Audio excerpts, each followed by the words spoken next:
سب سے پہلے ہم آج قرات کرتے ہیں، بہت دن ہو چکے ہیں قرات چھٹی ہوئی ہے، آپ ساتھ ساتھ پڑھ لیجئے۔ اعوذ باللہ من الشیطان الرجیم، بسم اللہ الرحمن الرحیم۔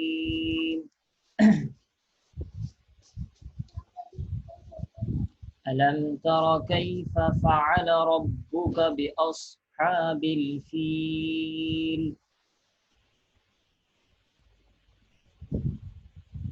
ألم يجعل كيدهم في تضليل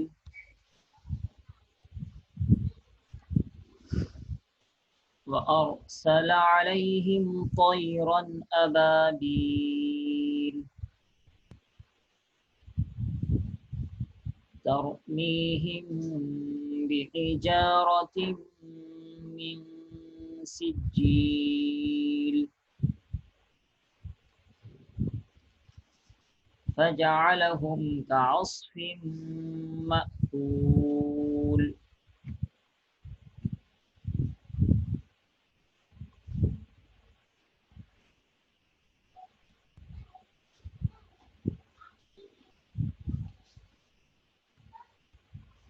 ألم تر كيف فعل ربك بأصحاب الفيل،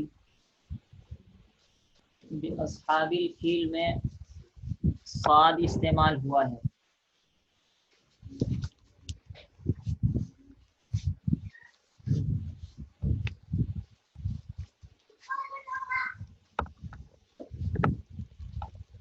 صاد اور سین اردو میں ہم ایک طریقے سے ادا کرتے ہیں، لیکن عربی میں دونوں الگ الگ ہیں۔ سین کے بارے میں بتلایا تھا شاید پہلے،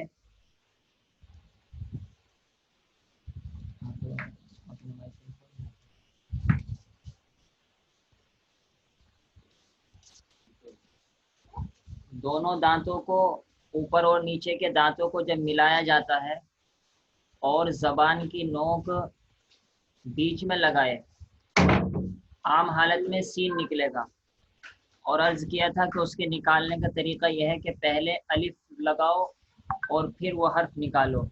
اس یہ سین ہے اور اس میں سیٹی کی آواز آتی ہے، اس۔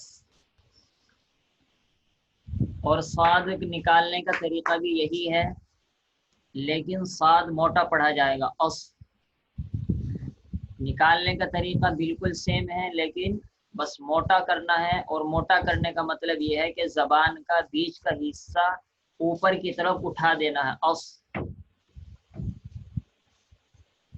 اور اس میں بھی ایک بات ہمارے اردو جاننے والے لوگوں میں غلطی پائی جاتی ہے کہ وہ سواد گھما کر پڑھتے ہیں، جس کے اندر واو آ جاتا ہے۔ مثال کے طور پر صالحین قرآن میں استعمال ہوا ہے، صادقین استعمال ہوا ہے، تو اس کو بہت سی عورتیں خاص طور پر صالحین پڑھتی ہیں، صادقین، تو یہ غلط ہے۔ یہ واو جو آتا ہے یہ اردو میں آتا ہے سواد۔ بچوں کو بھی جب پڑھاتے ہیں قاعدہ تو عام طور پر بچے پڑھتے ہیں سواد، وہ غلط ہے، وہ اردو کا سواد ہے۔ عربی کے سواد میں واو آئے گا یا نہیں، بلکہ صاد، سواد الف، بس واو ختم بالکل، صاد۔ تو صالحین، صادقین، صابرین، یہ سب اس طریقے سے نکالے جائیں کہ اس میں واو میں گول آواز نہ آئے، واو کی گول آواز نہ آئے۔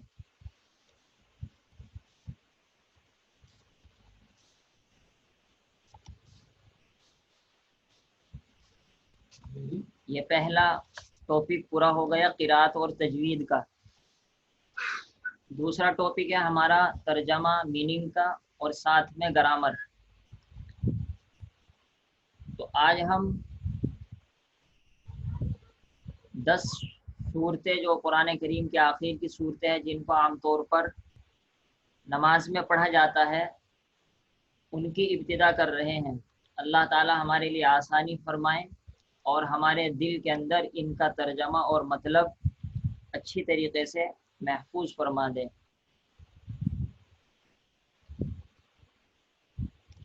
سب سے پہلے آپ یہ دیکھیے، آیا ہے الم ترا، تو یہ محسوس ہوتا ہے کہ علم ترا گویا کہ ایک ہی ورڈ ہے، حالانکہ یہ 3 ورڈ ہیں۔ نمبر 1 الف، اس کے معنی ہے کیا؟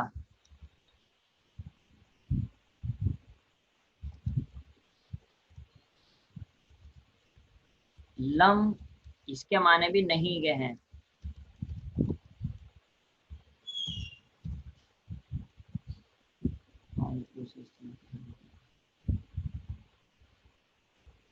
لم کے معنی ہے نہیں کے، تو کیا نہیں، اور ترا کے معنی ہے دیکھنا۔ جو لوگ پہلے سے ہمارے ساتھ جڑ رہے ہیں ان کو معلوم ہوگا کہ یہ فعل مضارع ہے، کیونکہ اس کے شروع میں تا آیا ہے۔ مضارع کا مطلب ہے کہ یہ پرزینٹ اور فیوچر دونوں سے مل کر ایک چیز بنتی ہے، اسی کو مضارع عربی میں کہا جاتا ہے۔ تو اصل یہ ہے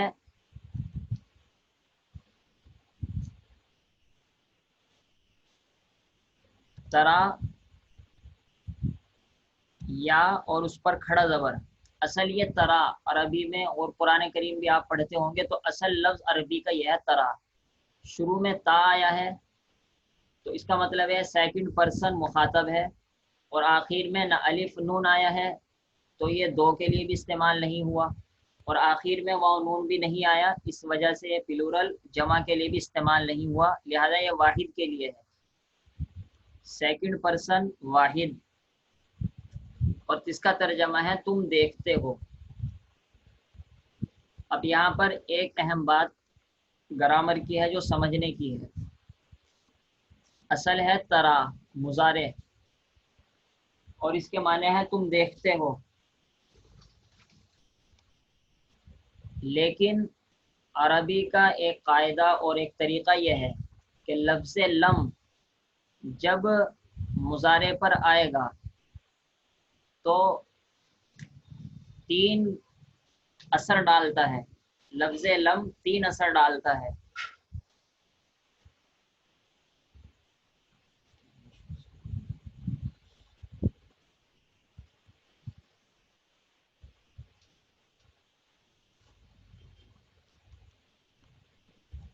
لم 3 باتیں کرے گا۔ نمبر 1، اس کا ترجمہ، ترا کا ترجمہ ہو رہا تھا تم دیکھتے ہو، اور لم کی وجہ سے ترجمہ ہو جائے گا نہیں دیکھتے ہو۔ ابھی ایک لکھ لیجئے، نہیں کا ترجمہ اس کا ہوگا۔ دوسرا فرق یہ پڑے گا کہ ترا جیسا کہ آپ جانتے ہیں کہ معنی ہے تم دیکھتے ہو، یعنی پرزینٹ میں زمانہ حال میں، لیکن لفظ لم کی خاصیت اور لفظ لم کا اثر یہ ہے کہ اس کو پاس یعنی ماضی میں لے جائے گا، اور اب تم دیکھتے ہو کے بجائے ترجمہ کریں گے تم نے دیکھا، زمانہ پاس زمانہ ماضی میں۔ تو دوسرا فرق یہ ہم لکھ دیتے ہیں، ماضی لکھ دیتے ہیں ہم تاکہ یاد ہو جائے جو حضرات اس کو جانتے نہیں۔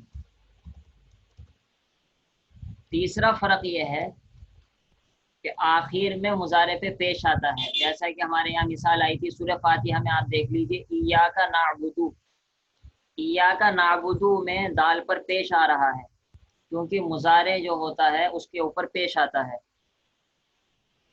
لیکن یہ لم اس مضارع کے آخری ورڈ پر جزم دے دے گا اور ہو جائے گا نعبد۔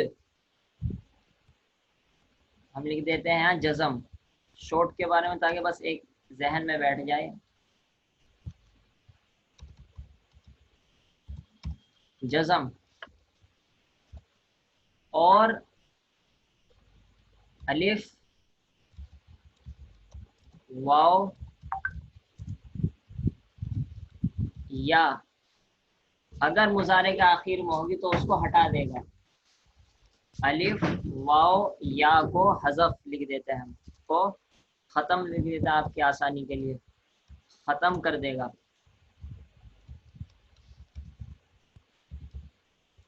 مثال کے طور پر ایاک نعبدو کا ہم داخل کر کے دیکھتے ہیں، تو ایاک نعبدو، ایا کو ہٹا دیجئے وہ تو دوسری چیز ہے، ہم کہیں لم نعبد، تو نعبدو کا ترجمہ ہو رہا تھا ہم عبادت کرتے ہیں، لم نعبد کا ترجمہ سب سے پہلے نہیں کہیے، ہم عبادت نہیں کرتے، ایک فرق۔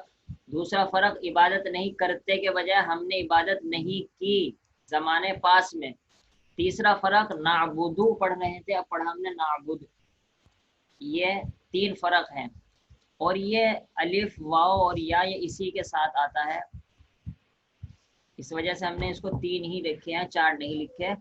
یہاں پر تھا ترا، آخر میں یہاں الف ہے، اس وجہ سے لم کی وجہ سے اس کو ہٹا دیا گیا، ہو گیا لم ترا۔ مثال کے طور پر اگر یہاں تدعو ہوتا، اب لم کی وجہ سے یہ واو ہٹ جاتا، لم تدعو، بس اس طرح پڑھتے، سمجھ لیجیے۔ اور اگر یہاں پر لم ترمی ہوتا تو اب لم کی وجہ سے یا ہٹ جاتا، لم ترمی یہ۔ تو تیسرا لم جو اثر ڈالتا ہے وہ یہ کہ اگر نارمل حالت ہے تو اس کے پیش کو ساکن کر دے گا، جیسے نعبدو سے نعبد، لم نعبد ہم نے عبادت نہیں کی۔ اور اگر اس کے مضارع کے آخر میں الف یا واو یا آئے تو اس کو ختم کر دے گا۔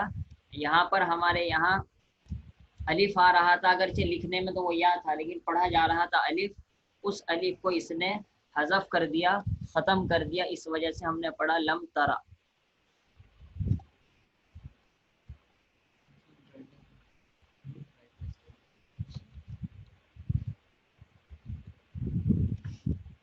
تو کیا نہیں دیکھا تم نے، یہ تم کا ترجمہ ہو رہا ہے، یہ سیکنڈ پرسن کی وجہ سے میں نے کہا تھا عام طور پر تا آتی ہے سیکنڈ پرسن میں، اور آخر میں الف نون نہیں آیا تو تسنیہ بھی نہیں ہے، اور آخر میں واو نون بھی نہیں آئے، لہذا یہ جمع یعنی پلورل بھی نہیں ہے۔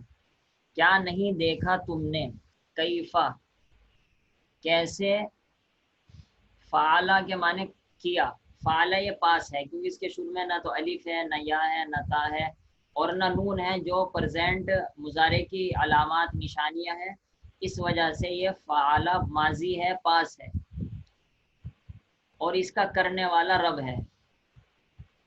یہ 2 لفظ ہیں الگ الگ۔ کیا نہیں دیکھا تو نے، کیفا کیسے، فعلا کیا زمانہ ماضی میں پاس میں، ربو کا تیرے رب نے، یہ کاف وہی پرناؤن اور ضمیر ہے جو ہم پہلے یاد کر چکے ہیں۔ ترجمہ میرے ساتھ کہہ لیا کیجئے، اس سے یاد ہو جاتا ہے۔ کیا نہیں کیا نے، کیا نہیں دیکھا تو نے، یہ تو نے ترجمہ آ رہا تا کی وجہ سے۔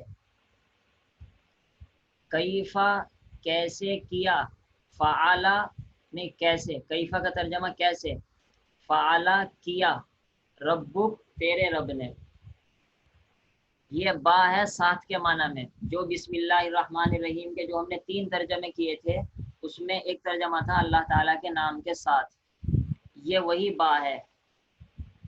اصحاب یہ پلورل ہے، اس کا واحد ہے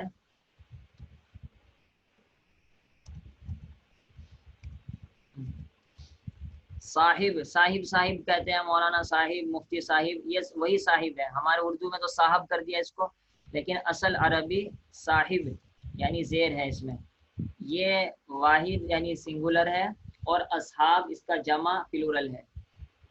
فیل کے معنی ہے ہاتھی، اسی وجہ سے اس سورت کا نام بھی سورۃ الفیل ہے کہ ہاتھی والی سورت۔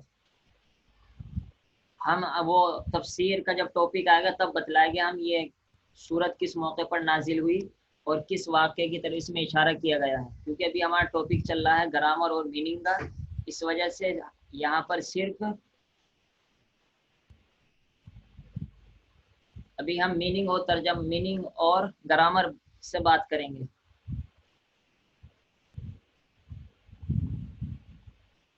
کیسے کیا تیرے رب نے ساتھ والو ہاتھی کے، یہ تو بڑ وائی بڑ ترجمہ ہے، اب تھوڑا صحیح کر لیجئے۔ کیا تم نے نہیں دیکھا کیسے کیا تمہارے رب نے ہاتھی والوں کے ساتھ، کیا تم نے نہیں دیکھا کیسے کیا آپ کے رب نے ہاتھی والوں کے ساتھ. یہ والو جو ترجمہ ہو رہا ہے یہ ہے اصحاب کا ترجمہ. صاحب کے معنی والے کے بھی آتے ہیں عربی میں، اور صاحب کے معنی ساتھی کے بھی آتے ہیں، لیکن یہاں پر والے کا ترجمہ کیا جائے گا. یہ ایک آیت ہماری پوری ہو گئی. اب علم یجل بالکل سیم ہے، اوپر سے دیکھ لیجیے. کیا، یہ الگ الگ کر دیں تاکہ پتہ لگ جائے کہ الگ الگ لفظ ہیں.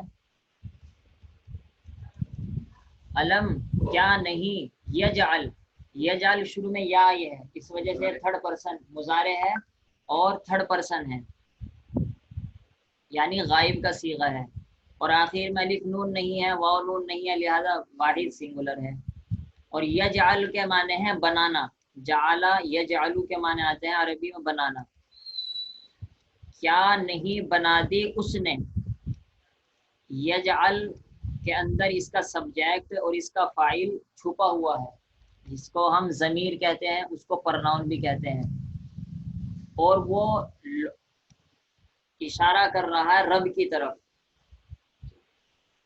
تو اصل اس کا فاعل اسی کے اندر ہے جس کو پرناؤن کہا جاتا ہے، یعنی اس کا سبجیکٹ چھپا ہوا ہے اور وہ اشارہ کر رہا ہے رب کی طرف. یعنی اصل اس کا سبجیکٹ اور اس کا فاعل رب ہے، لیکن اس میں ضمیر استعمال ہوئی ہے، پرناؤن استعمال ہوئی ہے. کیا نہیں بنا دیا تیرے رب نے، ہم صراحت کے ساتھ ترجمہ کر لیتے ہیں. کیا نہیں بنا دیا تیرے رب نے، قید کے معنی ہے تدبیر، چال. کیا نہیں بنا دیا ہوں، یہ جو پہلے سے پڑھتے ہیں ان کو معلوم ہے کہ پرناؤن ہے، اور یہ استعمال ہوتا ہے تھرڈ پرسن پلورل میل کے لیے، یعنی جمع مذکر غائب کے لیے. وہ ان کی تدبیر، کیا نہیں بنا دی ان کی تدبیر، فی تضلیل گمراہی میں. تضلیل کے معنی گمراہی اور فی کے معنی میں. کیا نہیں بنا دی ان کی تدبیر گمراہی میں. مطلب خلاصہ یہ ہے کہ جو انہوں نے کوئی چال چلی وہ سب تہس نہس کر دی. تو انشاءاللہ تفسیر میں آ جائے گی وہ بات.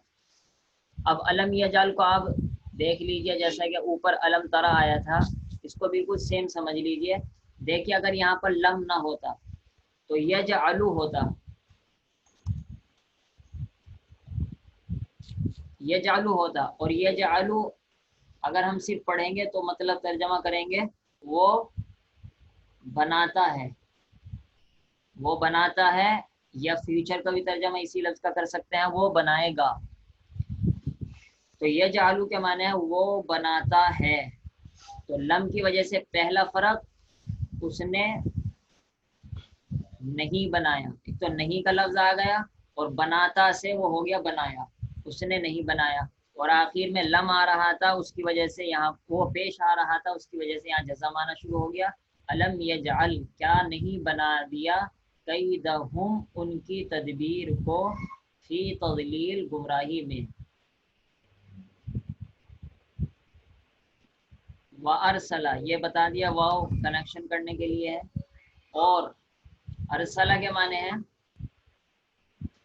بھیجنا. رسول کو اسی وجہ سے کہتے ہیں، رسول کا ترجمہ جس کو بھیجا جائے.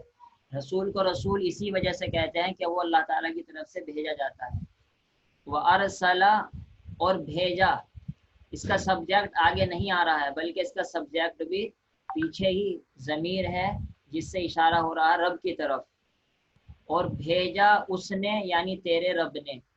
علا الگ ہے اور ہم الگ ہے، ہم پرناؤن ہے، ہم. علیہم ان کے اوپر، اور بھیج دیا ان کے اوپر. یہ پاسی ہے، کبھی آپ اس کو سمجھے کہ یہ پرزینٹ ہے، الف آگے اس کے شروع میں، اس کو پرزینٹ مت سمجھنا، کیونکہ پرزینٹ میں جب الف آتا ہے تو اس کا فرسٹ پرسن ہوتا ہے. اب فرسٹ پرسن کا آپ ترجمہ کریں ارسلہ، میں بھیجتا ہوں علیہم، حالانکہ میں تھوڑے بھیج رہا ہوں، تو اللہ تعالیٰ بھیج رہے ہیں. تو فرسٹ پرسن اگر ہم اس کو مان لیتے ہیں، چلیے کہ ہم اب اس کے شروع میں جب الف آیا ہے تو ہم اس کو فرسٹ پرسن مان لیں اور پرزینٹ مان لیں، لیکن یہاں پر فرسٹ پرسن کا ترجمہ اور پرزینٹ کا ترجمہ یعنی حال کا واحد متکلم کا ترجمہ صحیح نہیں ہو رہا ہے، اس وجہ سے یہ الف مضارع کی اور پرزینٹ کی نشانی ہے ہی نہیں، بلکہ یہ تو پاس ہے۔ جیسے اکرما آمنا میں بھی یہ الف استعمال ہوا تھا۔ اور بھیجا اس نے یعنی تیرے رب نے، علیہم علیہم ان کے اوپر۔ یہ آپ سمجھ سکتے ہیں کہ جب علا بغیر ملے استعمال ہوتا ہے تو لفظ علا زبر پڑھتے ہیں، اور اگر یہ پرناؤن ضمیر کے ساتھ مل کر آتا ہے تو پھر یہ علیہم پڑھا جاتا ہے۔ تو علیہم کوئی الگ سے لفظ نہیں، بلکہ وہ علا اور ہم الگ دونوں ایک ہی لفظ ہیں، ملانے کی وجہ سے علیہم پڑھا جا رہا ہے۔ اور بھیجا ان کے اوپر، طیر کے معنی ہے پرندے، طیر کے معنی ہے پرندے۔ ابابیل جماعت کی جماعت ہے، ابابیل یہ پلورل ہے، اس کا واحد ہے ابالتن، با پر تشدید،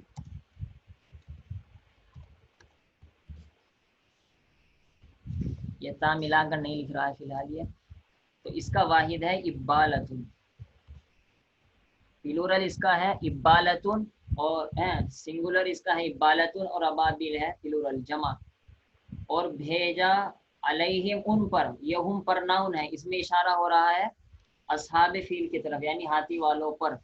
اور بھیجا اس نے یعنی تیرے رب نے، علیہم ان پر یعنی ہاتھی والوں پر، طیرن پرندے، ابابیل گروہ کے گروہ، یعنی بہت سارے پرندے تھے اور وہ ان کی جماعتیں بنی ہوئی تھی، اور جماعتیں بھی بہت ساری تھی۔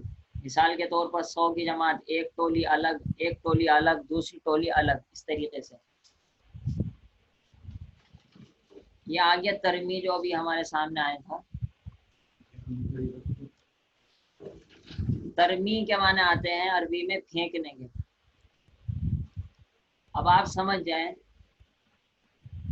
کہ ترمی میں جب شروع میں تا آیا ہے تو عام طور پر ہم نے یہ کہا تھا جب تا آتا ہے تو یہاں پر ترجمہ ہوگا سیکنڈ پرسن مخاطب کا، تو آپ ترجمہ کریں تو پھینکتا ہے ان پر، تو ترجمہ بالکل غلط ہے، کیونکہ یہاں تو کسی سے بات ہو ہی نہیں رہی ہے۔ تو اگر ہم مان لیں کہ یہ تا سیکنڈ پرسن مخاطب حاضر کی ہے، اب ترجمہ کریں ترمی تو پھینکتا ہے ان کے اوپر پتھر، تو بات تو پرندے بھیجے جا رہے ہیں، پرندے پھینکیں گے یا تم پھینکو گے، تو بات کوئی سمجھ میں آنے والی نہیں ہے۔ اس وجہ سے اب ہم نے ایک بات کہی تھی کہ یہ تا تھرڈ پرسن غائب کے لیے بھی استعمال ہوتی ہے، اور تھرڈ پرسن فیمیل میں بھی تا آتی ہے۔ ہم نے یہ بتلایا تھا کہ سیکنڈ پرسن واحد میل میں اور تھرڈ پرسن فیمیل کا صیغہ ایک ہے، دونوں ایک ہی طرح بولے جاتے ہیں۔ اب یہ آپ آگے پیچھے سے دیکھیں گے کہ ترمی کا ترجمہ کرتے ہیں وہ عورت پھینکتی ہے، یا ترمی کا ترجمہ کرتے ہیں تم، اور تو ایک مرد پھینکتا ہے، تو ظاہر سی بات ہے یہاں سیکنڈ پرسن حاضر کا ترجمہ صحیح نہیں بیٹھ رہا ہے، لہذا یہ تھرڈ پرسن بنے گا۔ اور ترمی فیمیل کا لفظ اس وجہ سے آیا کیونکہ طیرن بہت سارے پرندے تھے، اور جب عربی میں کوئی چیز بہت زیادہ ہو تو اس کے لیے فیمیل کا لفظ استعمال کرتے ہیں۔ یہ ایک قاعدہ، اور یہ نوٹس کر لیجیے، یہ نوٹ ہے کہ جب عربی میں پلورل آئے تو اس کے لیے پرناؤن اور اشارہ فیمیل کا استعمال کرتے ہیں۔ تو طیرن ایک پرندہ نہیں ہے، طیرن کے معنی بہت سے پرندے، تو بہت سے پرندے جب ہوئے تو یہ جماعت بن گئی، اور جماعت کے لیے قاعدہ اور قانون عربی کا یہ ہے کہ وہ اس کے لیے فیمیل کا ورڈ استعمال کرتے ہیں، اس وجہ سے ترمی فیمیل لایا گیا ہے۔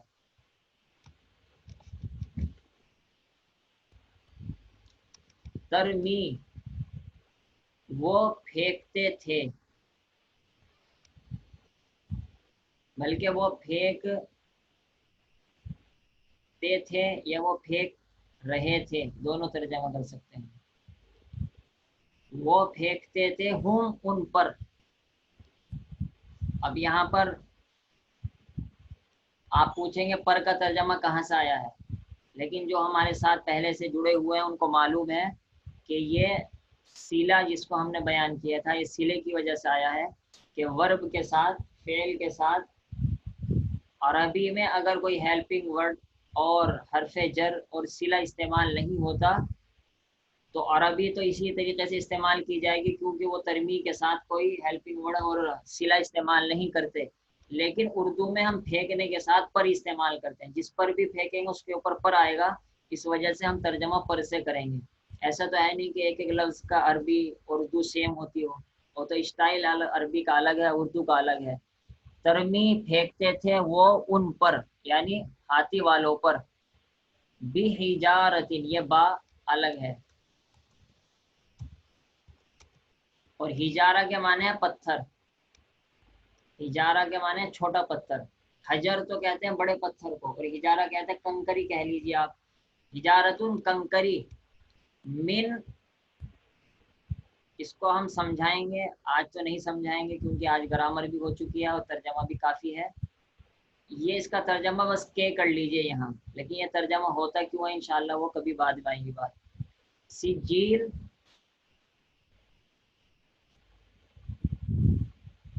سجیل کہتے ہیں پتھر کی کنکری،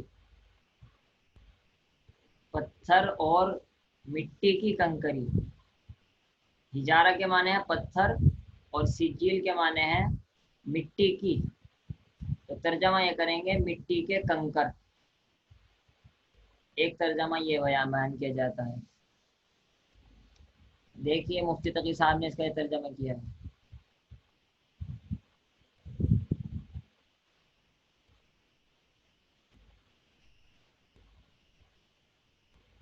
جو ان لوگوں پر کنکر کی پتھریاں پھینکتے تھے، تو ہم بھی یہی ترجمہ کریں گے، کنکر ترجمہ کر رہے ہیں مفتی صاحب سجیل کا، اور پتھریاں ترجمہ کر رہے ہیں ہجارہ کا، بس یہ یاد رکھنا ہے۔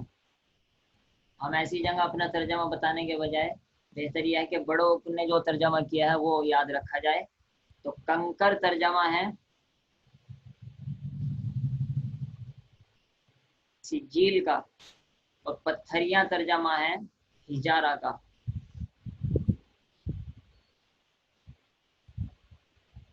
پھینک رہے تھے وہ ہم ان ہاتھی والوں پر کنکر کی پتھریاں۔ سجیل ترجمہ، سجیل کا ترجمہ کنکر اور ہجارہ کا ترجمہ پتھریاں۔ فا الگ ہے، فا آتا ہے پیچھے سے ترتیب کے لیے، جب ان کے اوپر کنکریاں پھینکی تو اس کے اوپر کیا نتیجہ نکلا، فجعل، جعل کے معنی بنانا اور ہم کے معنی وہ، تو بنا دیا۔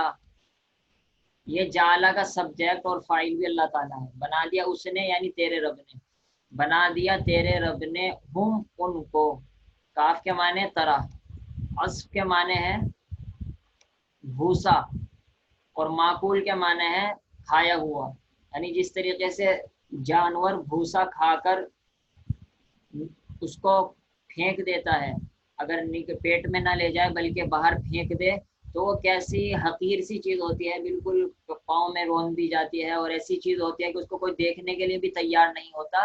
تو اللہ تعالیٰ نے ان ہاتھی والوں کو کھائے ہوئے بھوسے کی طرح بنا دیا۔ فا تو جالا بنا دیا، ہم ان کو یعنی ہاتھی والوں کو، کا اس کا ترجمہ بعد میں کریں گے، عصف کے معنی بھوسا اور معقول کے معنی جس کو کھایا جائے، کھائے ہوئے بھوسے کی طرح بنا دیا، تو بنا دیا ان کو کھائے ہوئے بھوسے کی طرح، بنا دیا پاس ہے نا، یہ جلو تو پریزنٹ ہے۔ ہم ترجمہ ایک بار لوٹا دیتے ہیں، اور یہ علم ترا، میرے ساتھ ترجمہ لوٹا لیجئے۔ علم، جو ویڈیو بعد میں یہ دیکھیں گے وہ بھی اسی طریقے سے ترجمہ لوٹاتے رہیں، جہاں میں بولنے کے لیے کہتا ہوں وہ بولتے رہیں، اگرچہ وہ کلاس میں نہیں ہے، بعد میں ہم ان کو ویڈیو بھیجیں گے۔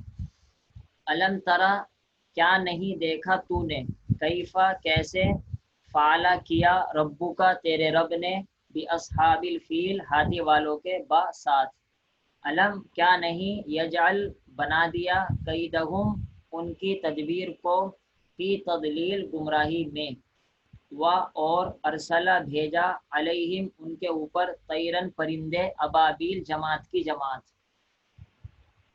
ترمی پھینک رہے تھے وہ پرندے ہم ان ہاتھی والوں پر پتھر کی کنکریاں